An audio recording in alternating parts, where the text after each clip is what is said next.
The rule of 72 is a shortcut or a trick that we use to calculate how long it'll take for our investment to double. And the equation is really simple. The years you have to wait for your investment to double is equal to the number 72 divided by your interest rate. Now, the key thing with the rule of 72 is only in this equation, your interest rate stays a percent. So really, you could say years of investment is 72 divided by percent. And we can use this equation to find, again, how long will it take for our money to double. So in our first example, it says, if you've invested $30,000 at a rate of 3.45%, how long will it take for you to double your money?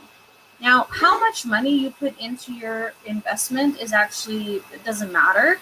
All you need to know is at what percentage you invest. So let's start with my equation. The years it'll take me to double my money is the number 72 divided by my percent. So that means 72 divided by 3.45. Again, this is the only one where I don't have to change percent into a decimal. So I take 72 and divide by 3.45. And so the years it'll take me, I will have to wait 20 years, 0.86. So I guess I could round that off to 9. So over 20 years, I will have to wait for my money to double if my interest rate is 3.45%. Now, in the next example, we have to work backwards a bit. It says you've invested $4,500, and after 7 years, you get $9,000 back. What was your interest rate? Well, if you take a look, 4,500 is half of 9,000. So I've doubled my money. So that means the rule of 72 applies. So years equals 72 divided by my percent. Again, the amount of money I originally put in doesn't matter. So I know that it took me 7 years to double my money.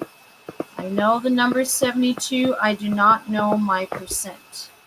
In order for me to solve a question like that, I actually want it to look like two fractions. I'm going to put the 7 over 1. I'm going to cross multiply and divide here.